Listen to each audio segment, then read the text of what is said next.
Sa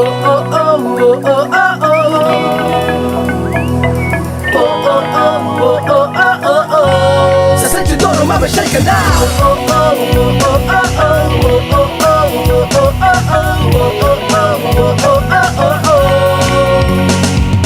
Tara na sa San TEODORO, tuklasin ang kanyang ganda at magpunta sa bundok na hugis pagong nang iyong makita. Ang sarap mamasyal habang nagsasagwan at maglaro sa buhangin at mag-selfie-selfie sa mga larawang magkukulay. Pinta ng maligain mong kamay at magsumba rito.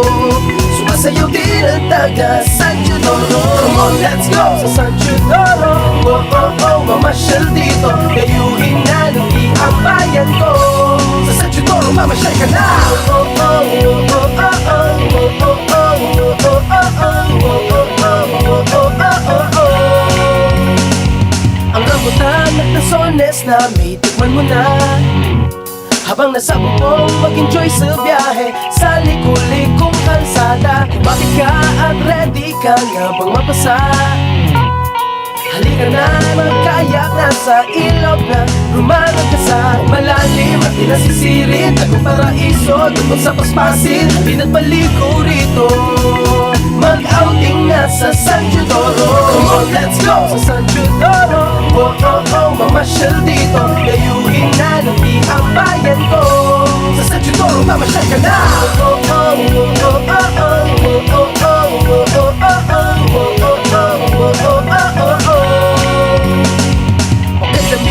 sarap mag-diving at lamuyan.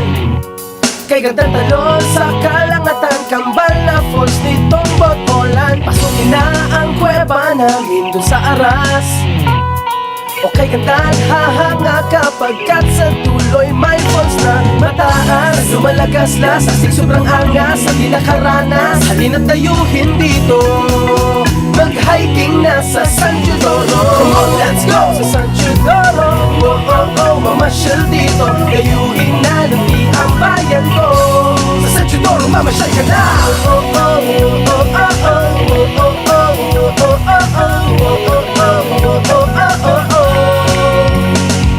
mamimita sa ilog ng subaan.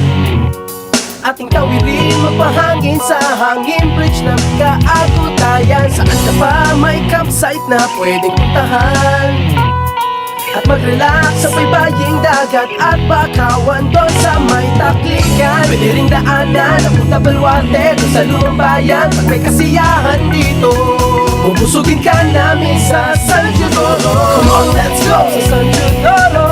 Oh, oh, oh, mamasyal dito. Dayuhin na lupi ang bayan ko. Sa San TEODORO, mamasyal ka na. Oh, oh, oh, oh, oh, oh. Halina't pasyalan ang aking lupi ang bayan. Dapat mo siyang marating na makita mo ang kagandahan. May ilog, may dagat, bundok at kapatagan. May kuweba at talon, mayaman siya sa kalikasan. Halina't tumarito, mabait ang tao dito. Pintuan namin ay lagi bukas sa sino magdadayo. Kung putripan yung hanap, ang daming restaurant dito. Tikman na namin lomi o mag-disco na lang tayo. Hey!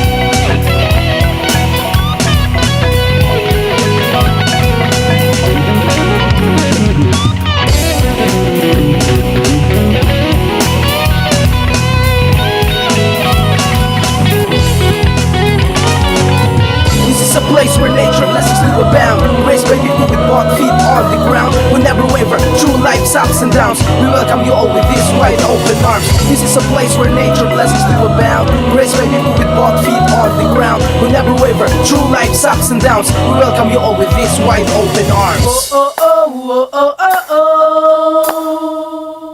Whoa, oh, oh, oh, oh, oh, oh. Whoa, oh, oh, oh, oh, oh, oh.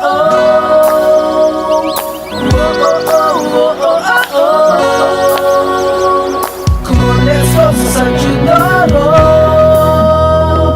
dayuhin na lupi ang bayan ko. Come on, let's go sa San TEODORO. Dayuhin na lupi ang bayan ko. Come on, let's go sa San TEODORO. Oh, oh, oh, welcome ka dito. Dayuhin na lupi ang bayan ko. Sa San TEODORO, mamasyal ka na. Oh, oh, oh, oh, oh, oh, oh, oh, oh, oh, oh, oh.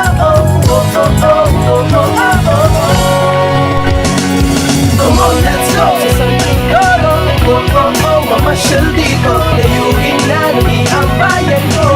Sa San Teodoro, mamasyal ka na.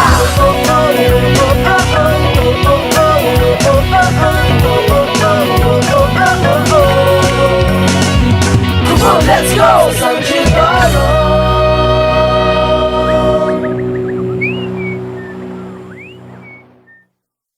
Tara, sama-sama nating tuklasin ang natatanging yaman ng bayan ng San Teodoro. Tara! Choose to go to San Teodoro!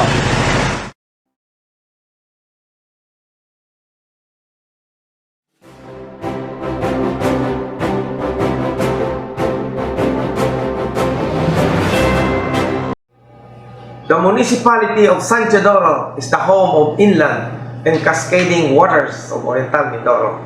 We take pride having our hospitable people and majestic sceneries with high regard of community empowerment.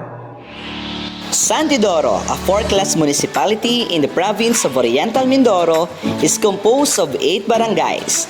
It has a total land area of 34,100 hectares, and according to 2020 census, its population is 19,121 people.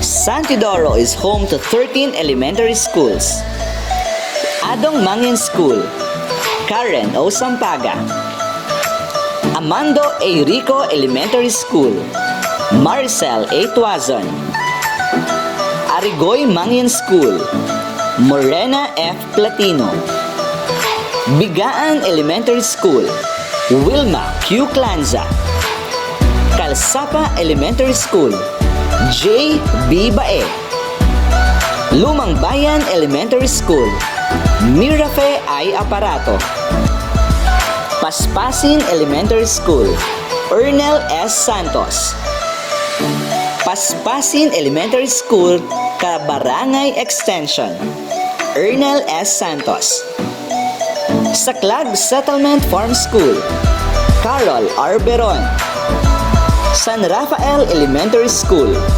Josephine S. Felizardo, San Teodoro Central School, Agnes A. Ribon, Suyong Mangyan School, J.R. E. Quisera, Takligan Elementary School, Florida C. Gungon,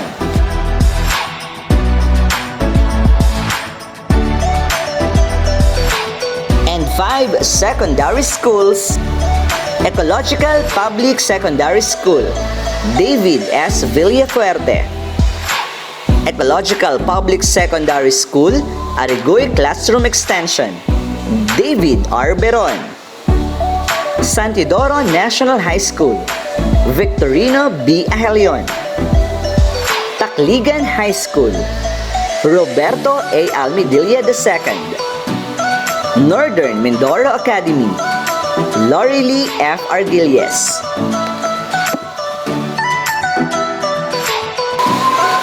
With a total of 18 public and private elementary and secondary schools, DepEd San Teodoro District is spearheaded by the Public Schools District Supervisor, Madam Nelia M. Castillo. This is DepEd San Teodoro State of the District Address.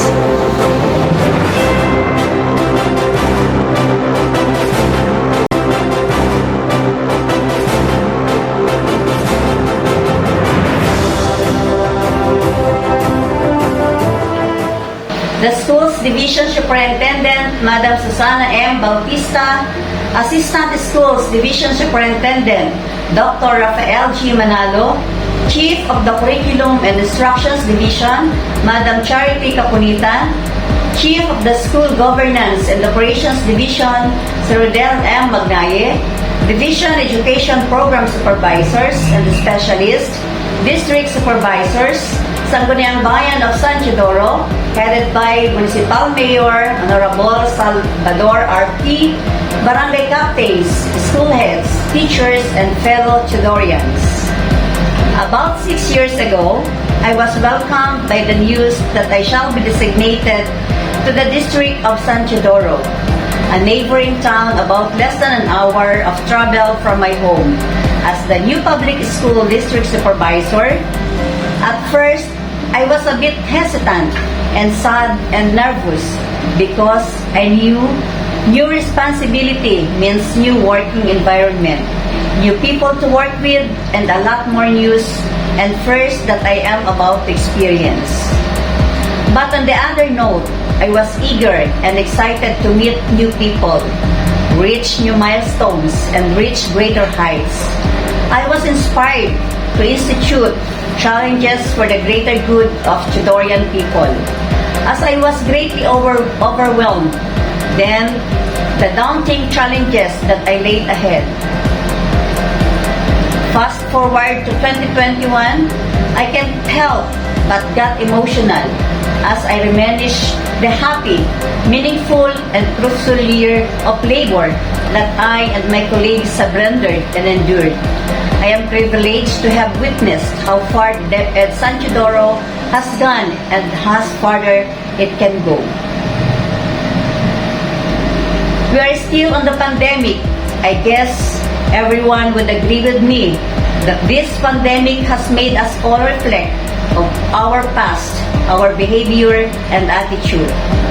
Revisit our goals and plans and pay a little more care, love and attention to things and people we value most. The global outbreak of the highly contagious new strain of coronavirus known as COVID-19 continues to pose unprecedented challenges. At this point, the biggest impact of COVID-19 arises from the need to practice stringent social or physical distancing to prevent or mitigate its spread.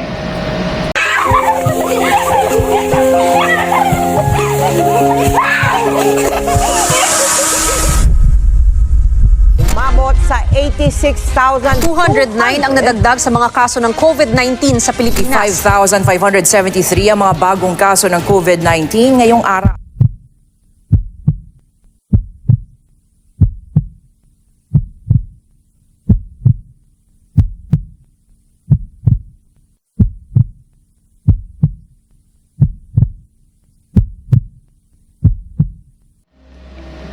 For the Department of Education, this meant the cancellation of classes and other school activities for the remaining weeks of school year 2019-2020 and that for school year 2020-2021.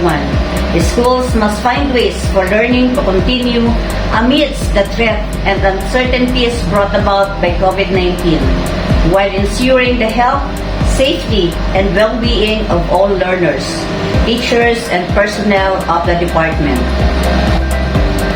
The school year 2020 is a challenging year for everyone, especially for the Department of Education, as it forced the whole agency and its personnel to take a huge leap and shift to a new mode of learning.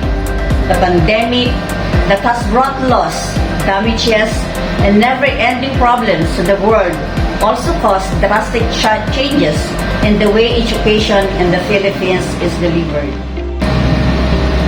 Though quite shaken, confused, and wondering, DepEd San Teodoro District saw this situation as an opportunity to learn and grow through innovating and launching programs and activities that would benefit teachers, learners, and the community.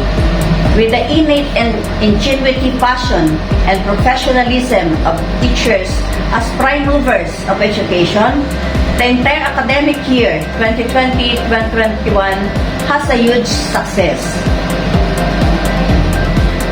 Right before the opening of classes on September, its schools in the district crafted their Basic Education Learning Continuity Plan, BELCP, as a response to the directive of the DepEd Secretary, Leonor Briones Magtolis.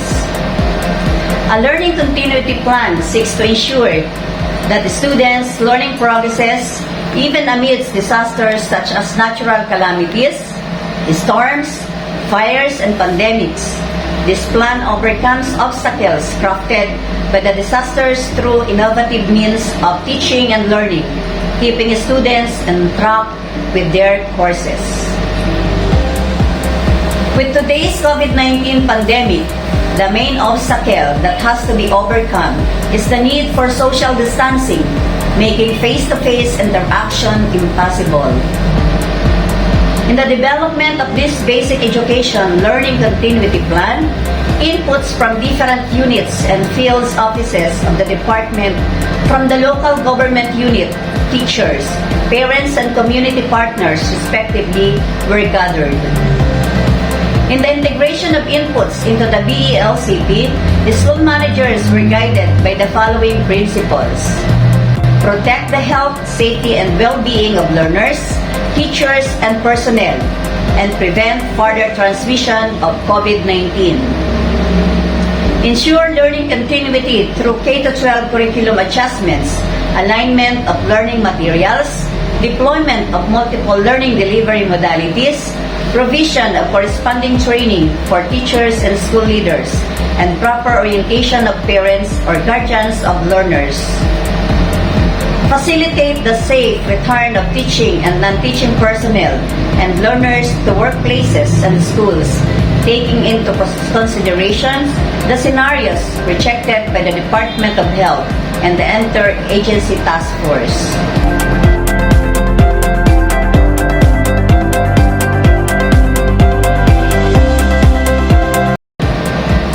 With the announcement of the President Rodrigo Duterte that no face-to-face classes shall be held nationwide, DepEd resorted to the conduct of various learning modalities. This was not fully accepted by the public as more questions arose, like how will students learn? Who will provide the modules? How will it be granted? And a lot more. But despite all this, San Teodoro District successfully encouraged parents and learners to enroll this school year.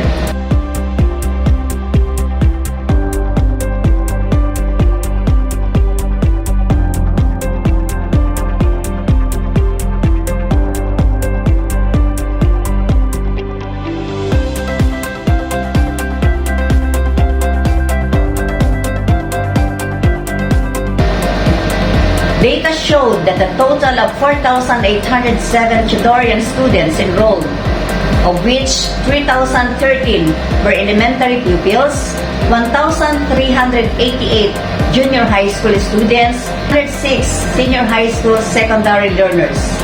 These figures tells that there is an increase of 3.15% from 4,660 of the previous year. Truth to the mantra, education for all, the district also caters to 766 IP students and 23 Muslim learners. Moreover, there are 217 learners for alternative learning system. San Teodoro National High School, the biggest public schools in the district, offers a special science program with 220 students.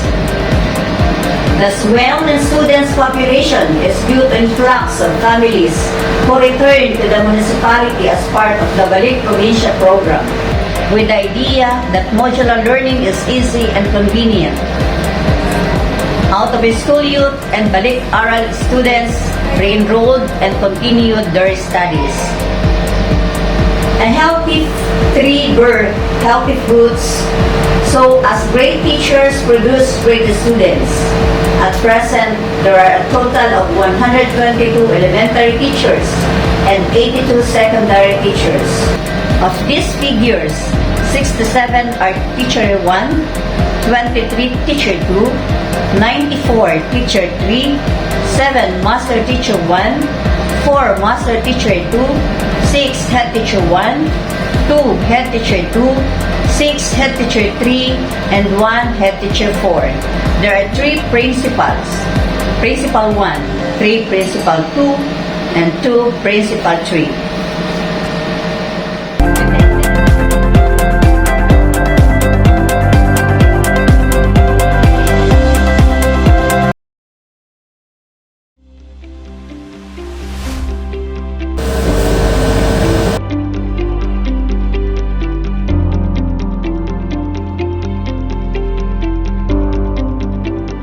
Studying The goal of decreasing the dropout rate is realized.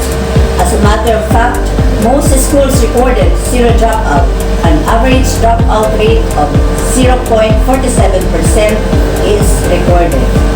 Among the reasons why students drop out of studying, lack of instructional support, lack of interest, child labor or financial problems, transfers of residents, and medical or health conditions. Cohort survival rate was found to be 81.27%. Assessment of the students' performance revealed that an average grade of 8450 has been recorded. At first, it seemed impossible to hold graduation and moving up ceremonies with the situation we are in. But thanks to the power of technology, we are able to hold virtual graduation ceremonies. It might not be the kind of celebrations they wished for, but at least we are able to put smiles on the face of our pupils and parents as they see in the photos flashed on the screen and confirmed as a graduate or completer. This year, the completion rate is 86%. While we aim for the holistic development of our students, we also prioritize the well-being of our teachers. As the prime mover of the educational wheel, teachers must be equipped with the necessary skills and knowledge. In order to capacitate teachers in the delivery of instruction this modular learning, they were advised to join various online seminars or webinars. About 102 teachers have joined the vision trainings, 27 regional, 24 national, and 6 international seminars.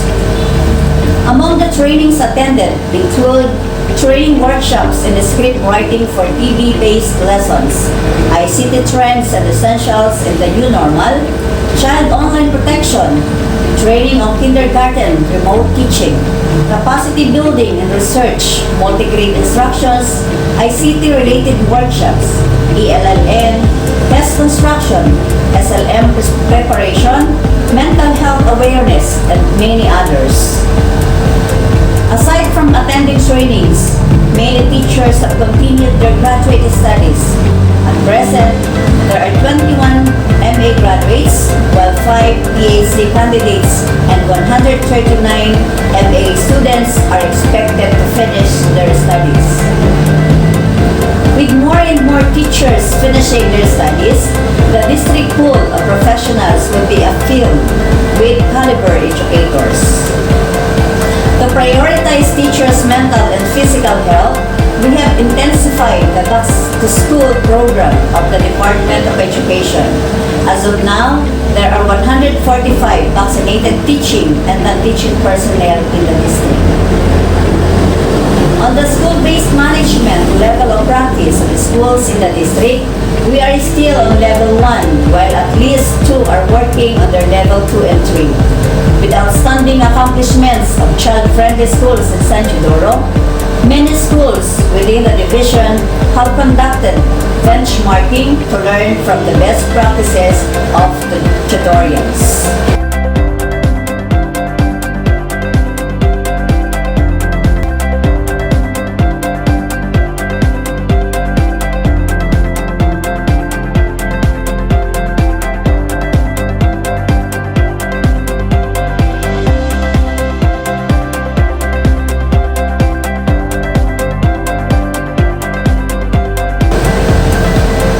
Year 2020 has been the most challenging year to all of us. Many sectors that affected when this pandemic outbreak caused massive effects on the lives of many people. And sadly, education was one of those sectors which was gravely affected by this inevitable circumstance. The COVID-19 pandemic had caused a major shift in the field of education. Despite all, Department of Education never stopped to seek the best way possible in how to continue education in the new normal setup. Hence, our district offered printed modular distance learning as its learning delivery mode, since this was the most preferred mode of learning of parents and learners. Further, only a portion of its population has electronic gadgets and access to internet. Hence, online learning is not an option as well as face-to-face instructions since AITF did not approve such. From face-to-face classes, students, teachers, and parents had to embrace and accept a new learning modality, the modular distance learning. The student had to learn the lesson in the comfort of their homes, and parents played a vital role in the delivery of learning to their children. Teachers turned from regular classroom teaching to writing, printing, and distribution of modules in different drop-off points. However, some of the parents and the students struggled in dealing with the modules. Their minds were filled with agonies and seemed that they could not success in this system of learning. Ay dapat po siya doon cellphone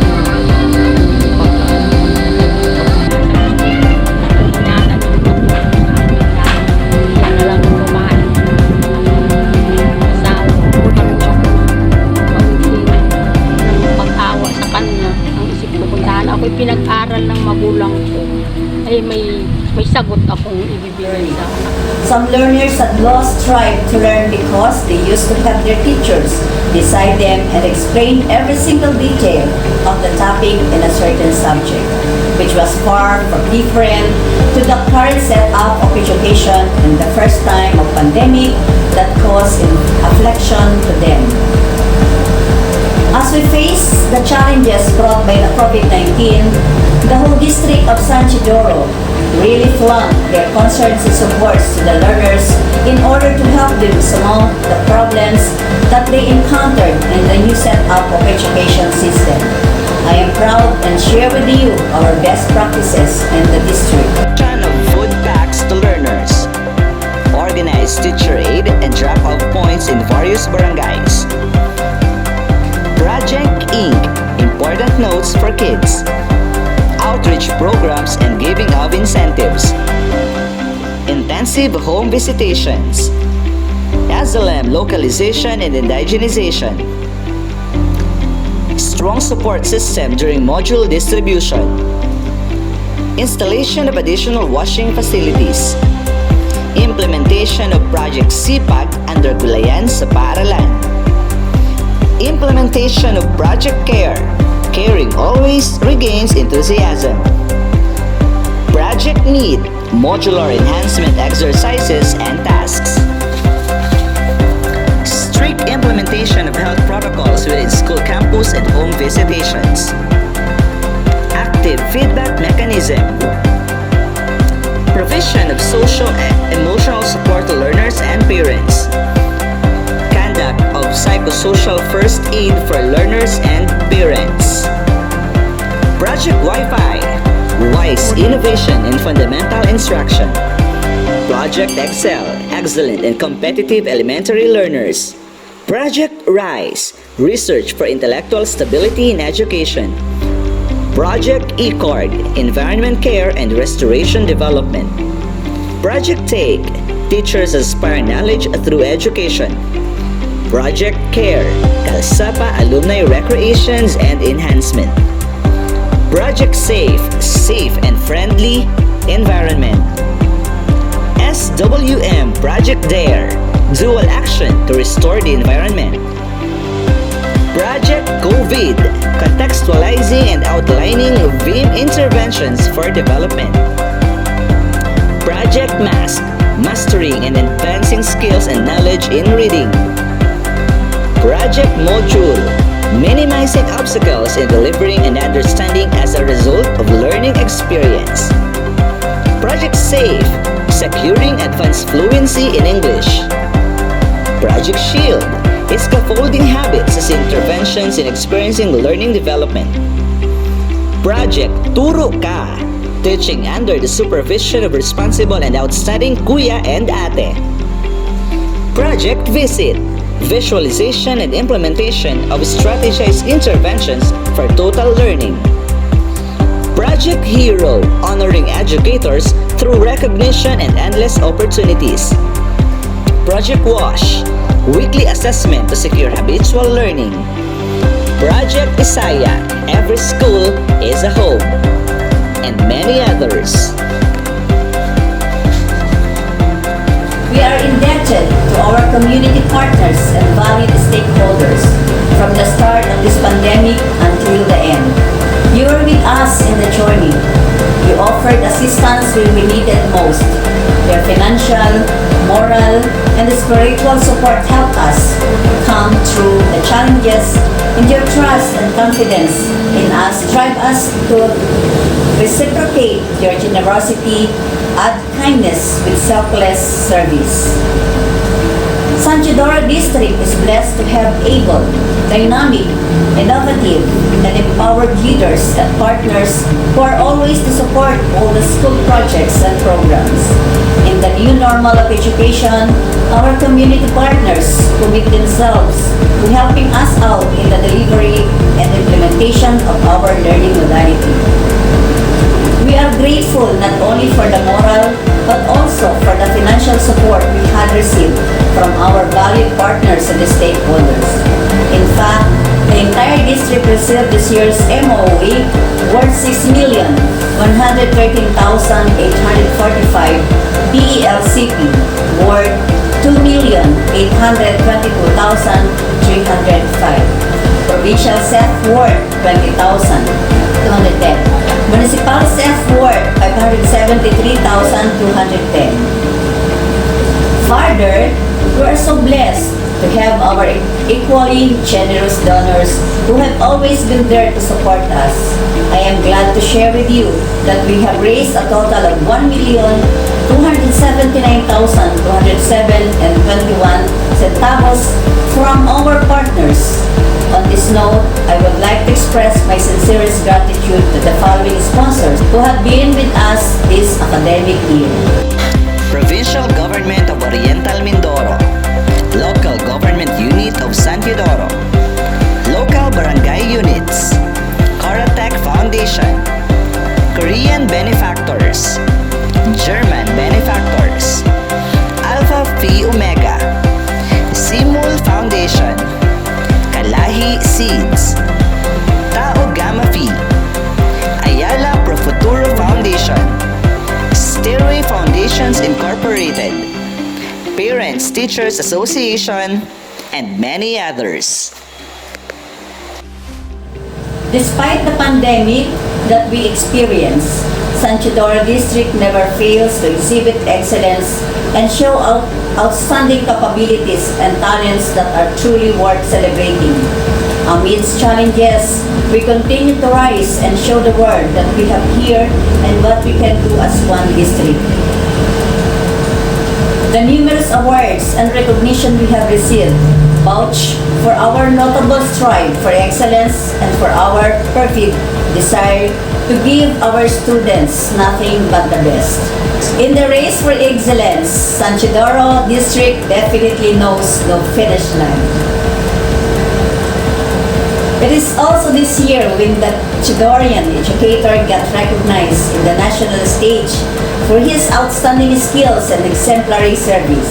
Mr. Mark Anthony Lado, Head Teacher 1 of San Teodoro National High School, was one of the 3 national finalists in the Department of Science and Technology's search for the brightest star. Mr. Mark Anthony Lado of San Teodoro National High School of Region 4B.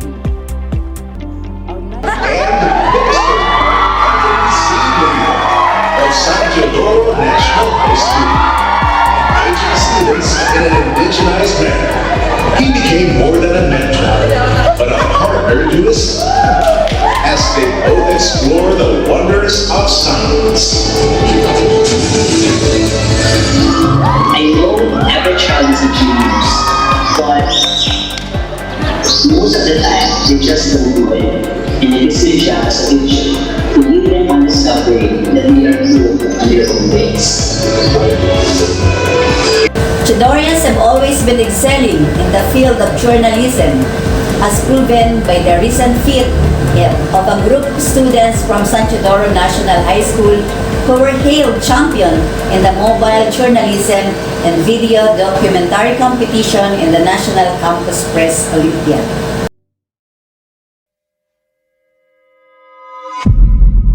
Takot. Pangamba. Mga taong naglalakad sa bakanteng kalsada. Mag-isang umuusal, subalit bibig ay may busal. Mukha'y laging tinatakpan habang puno ng agam-agam. Pananabik. Pag-aalala. Hinahanap ang buhay na may ingay at sigla. Pagpasok sa paaralan, mahirap pero masaya. Hindi tanging mga papel ang silang nagdidikta. Iraya.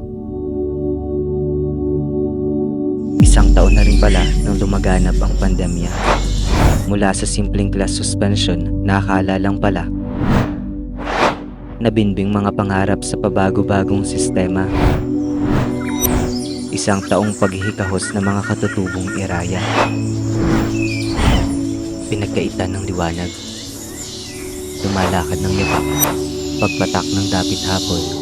Libro at modules na ang kaharap. Kakulangan. Ay dapat daw siya daw ay may cellphone na kanyang kanyang pag-video. Minimit-hit inaasam. Diba sa gusto rin yata niya makatulong sa akin dahil na siya na lang ang babaeng anak ko ng walang asawa. Tinatanong ang sarili't kakayahan.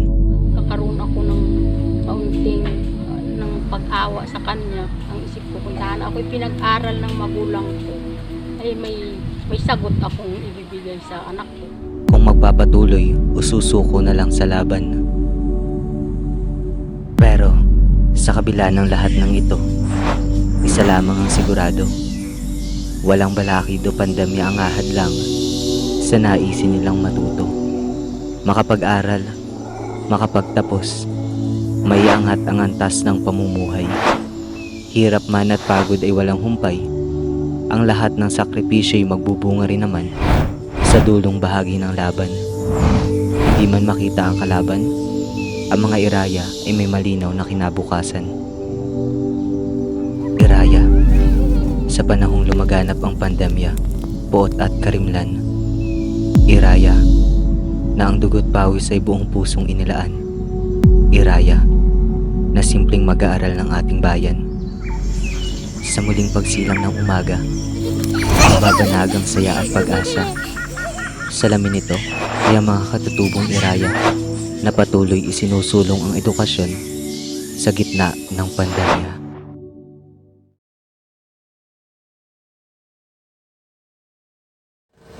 Ecological Public Secondary School awardee 2020 DepEd Salute to partners and stakeholders. Bigan Elementary School, third runner-up, division search for most outstanding school-based feeding program implementers. Best research presenters during the division research presentation, Tacligan Elementary School, San TEODORO National High School, Lumambayan Elementary School, San TEODORO District Choir, second runner-up, Mimaropa Battalion, and our participation, the Provincial Contest and Provincial Disaster Risk and Reduction Management. Our teachers had also been recognized due to the skills they showed and the efforts they exerted as module writers and editors at the division and regional level.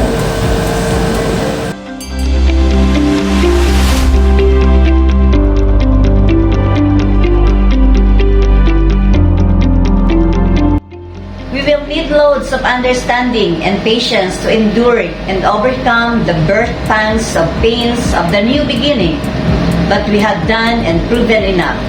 This whole pandemic and the modular distance learning were all at first time.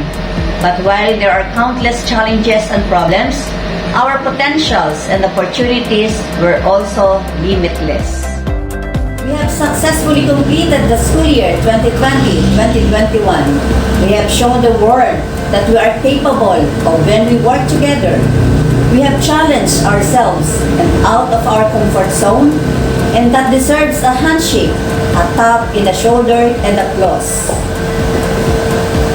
Our energized relations with the local government unit and our partners in every barangays, our strengthened partnership with parents and other stakeholders have also led to an unprecedented level of cooperation among the schools in the district on our battle towards education for all. We would like to thank our parents at times that our students cannot go to school.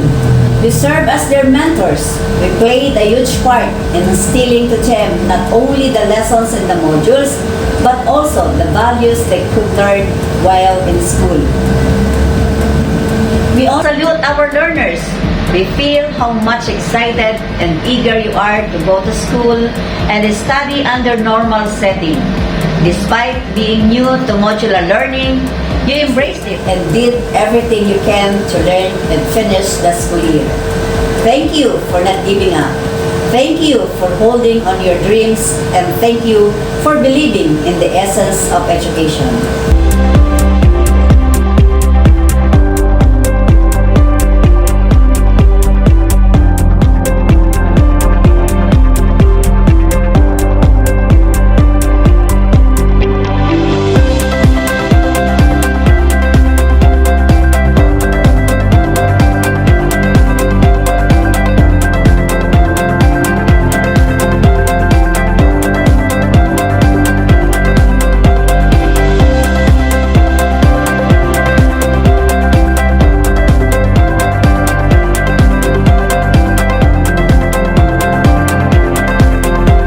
Admire our non-teaching personnel, our administrative aides, and those who work behind the spotlight.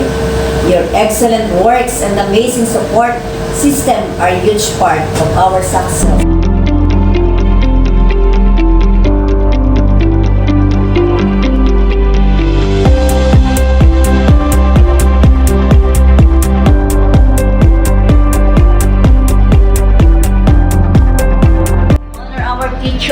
For their selflessness and courage in enduring the hardships of delivering instructions despite the situation.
Frontliners, you are our pandemic heroes.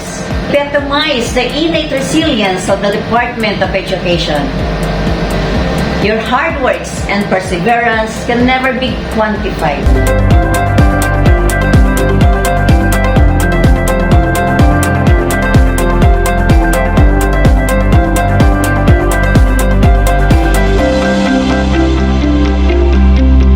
You have shown your willingness to toil and sacrifice day in, day out for the sake of your students. You have stayed longer hours in school than you do at home, and may even have cared more of your students than your own family. Our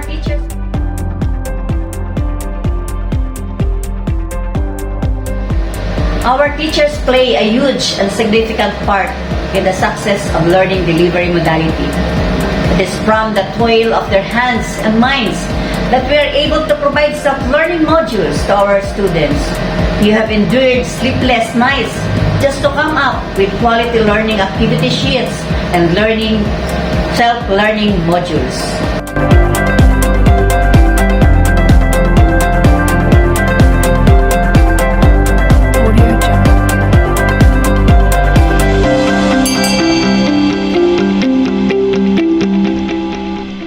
For this reason, that we are appealing to our bosses in the Department of Education, especially in the central office, to fast-track the production of standardized and quality SLMs to be distributed across the country for uniformity.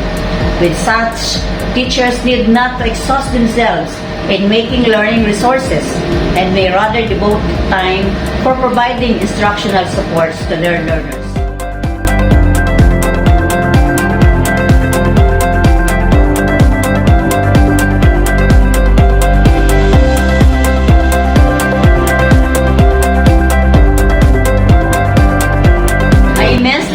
And congratulate the 17 school leaders and the managers in the district of San Teodoro, for you have all succeeded in leading and guiding your school and your personnel towards the attainment of DepEd visions, missions, and goals. I am a witness to all your sacrifice. I am grateful that I am accompanied by promising and effective people who share the same passion and dedication for work. No matter how heavy the task is, with you, the work becomes light and bearable. And I can't thank you enough for that. You all deserve the warmest congratulations and thanks.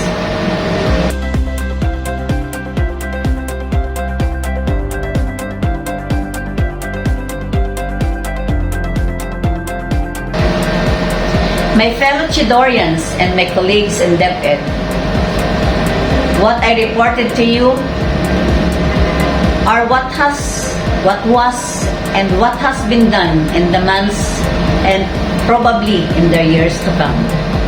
We began the school year seemingly engulfed in darkness. We were uncertain whether there are even a light at the end of the tunnel. Now we are being greeted by the dawn of justice and opportunity. We have all seen the heights we have reached.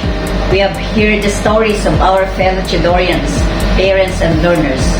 The stories that prove that we can achieve with our own strength, with the help of our leaders, community partners, and with a spirit of cooperation towards the fulfillment of our collective desires.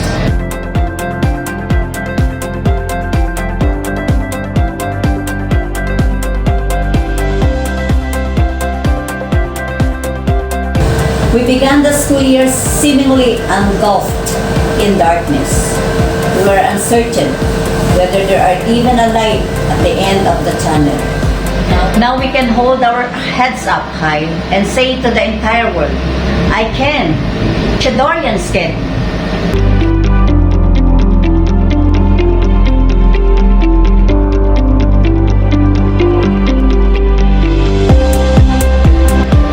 Yes, we have conquered a year of pandemic, a year in the new normal education. But the end of a journey is always a beginning of another story. But unlike the first time that we were shaken, wondering and confused, this time we're a lot braver, bolder, and smarter.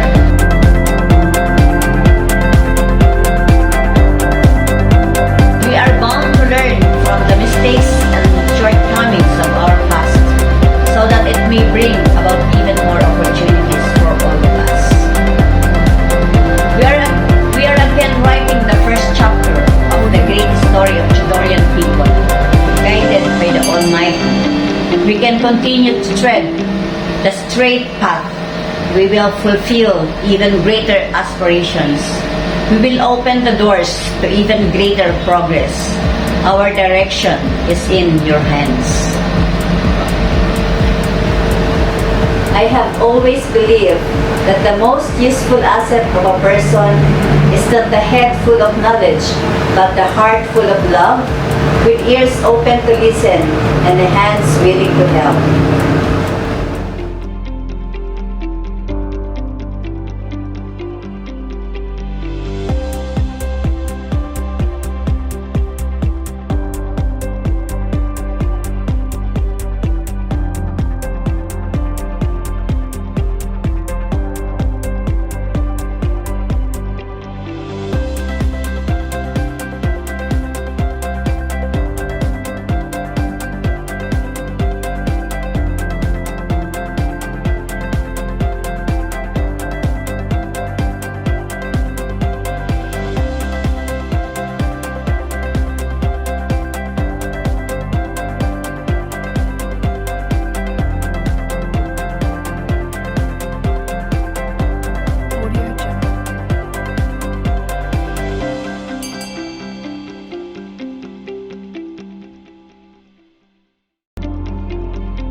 full confidence that the Teodorian spirit will persevere and triumph.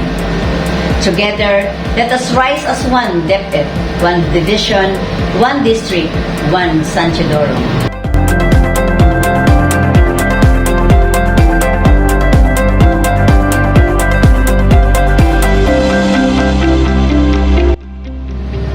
Maraming salamat at mabuhay tayong lahat. Thank you.